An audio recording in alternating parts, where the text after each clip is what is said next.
Halo, apa kabar? Senang sekali saya Hersman Arif dan Bung Rocky Gerung bisa menjumpai Anda semua. Bung Rocky, apa yang selalu Anda sampaikan bahwa batas ambisi Jokowi dan tentu saja akomodasi Presiden Prabowo terhadap proyek mercusuar peninggalan Jokowi adalah anggaran. Dan itulah yang sekarang terjadi ya. Presiden Prabowo memutuskan untuk memangkas anggaran proyek infrastruktur dan ini kemudian diserahkan pada swasta karena lebih dipentingkan program makan siang gratisnya lah gitu anggarannya infrastruktur pindahkan untuk kepentingan makan siang gratis. Ya, pada akhirnya berlaku rumus klasik bahwa batas dari ambisi politik adalah anggaran. Jadi terlihat bahwa Pak Prabowo, Pak Presiden dengan sendirinya harus membatalkan banyak proyek yang menyangkut infrastruktur yang pernah digembar-gemborkan akan dilanjutkan. Dan itu penanda pertama bahwa tidak mungkin Presiden Jokowi akan diiakan semua permintaannya pada Prabowo. Jadi mantan Presiden Jokowi tentu ia punya semacam kegelisahan juga karena beliau ingin sebetulnya diam-diam mewujudkan legasi dia bahwa IKN itu orang akan ingat sebagai karyanya Jokowi. Tetapi kelihatannya sekarang mungkin IKN itu 50 tahun lagi baru bisa diselesaikan. Kan itu rasionalitas yang harus perlihatkan pada publik bahwa semua yang dibuat perencanaan oleh Presiden Jokowi itu sebetulnya menelan seluruh hak rakyat untuk memperoleh makan siang gratis, memperoleh pendidikan bermutu, memperoleh kesehatan. Kan bangsa ini ditelantarkan karena ambisi Presiden untuk membangun menara Babel ini. IKN itu kan semacam tower atau proyek yang hendak dijadikan kebanggaan Jokowi. Jadi kelihatannya kebanggaan Jokowi itu akan dibatalkan oleh rasionalitas APBN. Jadi Pak Prabowo pasti akan menghentikan itu, bahwa nanti masih ada uang sedikit untuk merawat tanaman yang makin lama makin jadi hutan lagi itu. Tetapi kita mesti pastikan bahwa seluruh ambisi Jokowi akhirnya batal. Dan itu mungkin akan jadi pelajaran pertama pada Jokowi sebagai orang yang tidak peduli pada kesejahteraan rakyat, hanya peduli pada bangunan-bangunan besar, infrastruktur, bendungan, jalan tol, pelabuhan, segala macam, yang akhirnya membangkrutkan negara. Jadi itu juga yang menyebabkan beliau, Pak mantan Presiden Jokowi ini, dianggap memanipulasi anggaran itu untuk kepentingan dia secara individual untuk dipamerkan karena nggak ada rasionalitas dalam pembuatan kebijakan. Tetapi kita tahu bahwa semua itu kan dibicarakan dalam kabinet, dalamnya ada menteri, segala macam menteri, ada menteri keuangan, ada menteri SDM, menteri BUMN, segala macam itu. Jadi ini satu paket pertanggungjawaban mestinya diolah oleh publik sebagai upaya untuk memperlihatkan bahwa Jokowi memang dari awal manipulatif dalam memimpin dan dibenarkan oleh kabinetnya. Ada Sri Mulyani di situ, ada kemarin yang Budi Karya yang dituduh atau dibuktikan dalam kesaksian seorang pejabat bawahannya disuruh mengumpulkan uang untuk kepentingan pemilu pemenangan Presiden Jokowi. Jadi banyak hal yang akhirnya mulai terbuka dan saya kira itu jadi kesempatan pertama kita untuk mulai membersihkan kembali negeri ini. Ya, dari peristiwa awal, yaitu Jokowi menghendaki infrastruktur itu dijadikan soko guru, pada akhirnya infrastruktur itu membangkrutkan negara. Pasti dengan keputusan Presiden Prabowo itu, Jokowi maupun para buzzernya akan menilai Prabowo ingkar janji. Karena kan dia janji akan meneruskan semua program dari Presiden sebelumnya, yakni Jokowi. Tapi saya pikir ketimbang mengingkari janjinya kepada rakyat, ya ini kan makan siang gratis ini janji kampanyenya, ya lebih baik ingkar janji kepada Jokowi. Kalau lagian kan janji itu juga janji apa ya, janji politik juga ya, nggak ada hitam di atas putihnya begitu.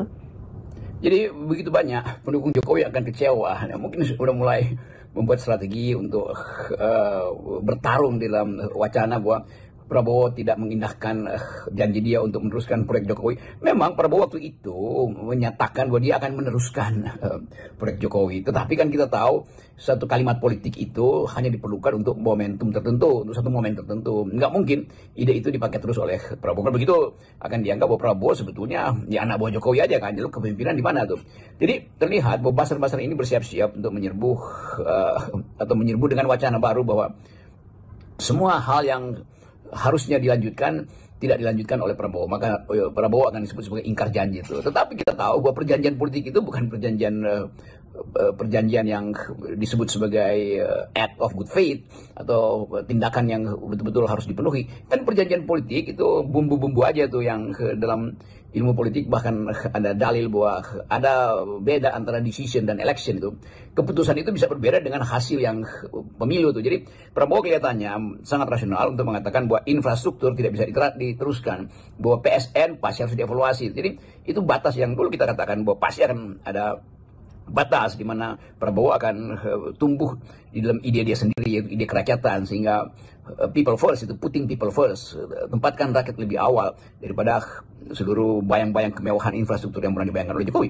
Jadi kita balik pada prinsip-prinsip dasar bahwa sekali lagi anggaran itu adalah untuk dikumpulkan oleh negara untuk kepentingan negara, untuk kepentingan rakyat, bukan untuk kepentingan satu dua kelompok, apalagi kepentingan pencitraan seorang presiden. Itulah pelajaran pertama untuk mengingatkan kepada mereka yang sedang berkuasa bahwa hasil-hasil pembangunan itu harusnya langsung dirasakan oleh rakyat, bukan dirasakan dulu sebagai sensasi dalam bentuk legacy ini itu. Jadi Pak Jokowi juga akhirnya harus berhadapan dengan fakta bahwa seluruh ide dia yang seharusnya sudah dibatalkan sejak 5 tahun lalu karena kritik terhadap IKN itu, semua pihak yang punya akal dan berakal sehat itu mengkritik kondisi IKN tuh.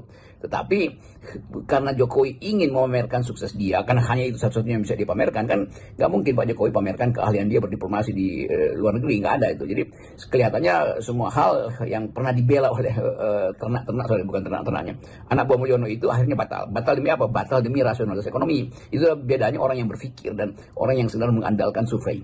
Dengan langkah Presiden Prabowo memutuskan memangkas anggaran infrastruktur, kita bisa memastikan nasib IKN ya sudah tahu lah kita kemana ya arahnya ini ya. Pak Prabowo dipastikan akan lebih mengutamakan makan siang gratis atau anggaran yang lain lah yang berkaitan dengan kesejahteraan rakyat ketimbang IKN. Dan ini kan sesungguhnya jauh-jauh hari sudah disampaikan Sudrajat Ciwandono, ini AKK iparnya Pak Prabowo juga dan juga tim ekonominya ya yang menyatakan dia lebih pilih makan siang gratis ketimbang meneruskan IKN, dan itu yang terjadi sekarang. Ya banyak wacana yang masih ditumbuhkan oleh Jokowi seolah-olah Presiden Jokowi itu masih mampu untuk memperlihatkan ambisinya tuh. Tetapi kita mulai lihat bagaimana Pak Jokowi makin lama makin lemah argumennya.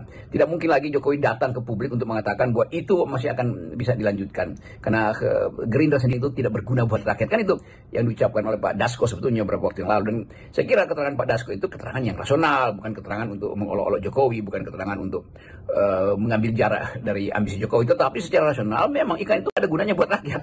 Kan itu dasarnya kan. Memindahkan ibu kota udah pasti perlu anggaran. Menjadikan ibu kota sebagai pusat pemerintahan itu artinya menjauhkan pemerintah dari rakyat tuh. Kan rakyat itu pusat pemerintahnya ada di desa-desa sebetulnya, bukan di IKN.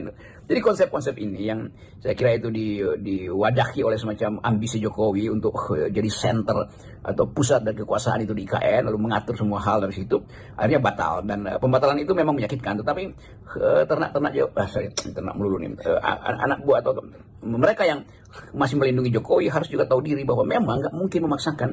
Jadi berhentilah dengan segala wacana bahwa IKN akan diteruskan.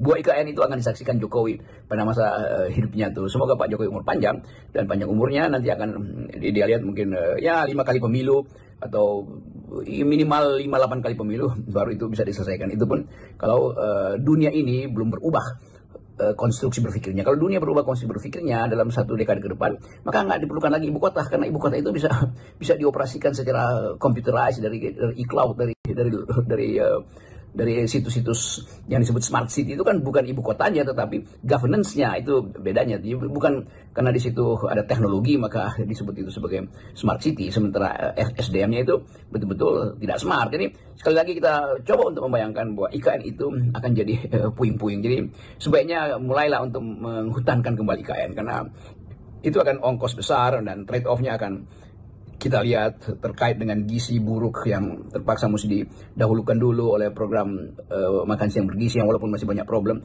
Jadi sekali lagi ambisi Jokowi dihentikan oleh Prabowo karena alasan rasional, yaitu tidak ada uang. Saya pikir Bung Rocky ini ya banyak yang infrastruktur yang mangkrak ya selain IKN ninggalin Jokowi, dan nggak boleh dong ya dibiarkan begitu saja. Ini kan selain ini memboroskan anggaran, menghambur-hamburkan anggaran, ini juga masuk dalam kriteria korupsi kebijakan. Di luar fakta bahwa banyak sekali proyek-proyek infrastruktur yang dipakai bancaan oleh ASN dan politisi. Dalam berbagai kesempatan diperlihatkan dengan sangat telak bahwa ambisi-ambisi, sebut saja ambisi irasional itu masih ada tuh.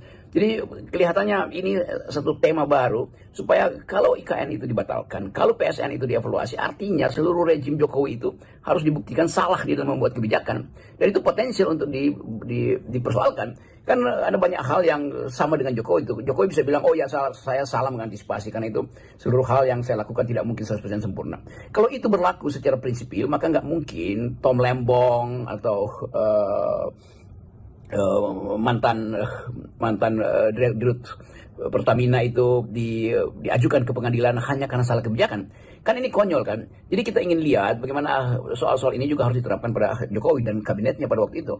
Bahwa mereka salah membuat kebijakan dengan akibat APBN berutang, APBN rusak, lalu disitulah sebetulnya kita sebut sebagai kerusakan. Jadi kalau pejabat-pejabat lain diadukan ke KPK, yang mesti Jokowi yang paling pertama diajukan ke KPK, karena Jokowi lah pejabat tertinggi dalam sistem presidensial kita tuh.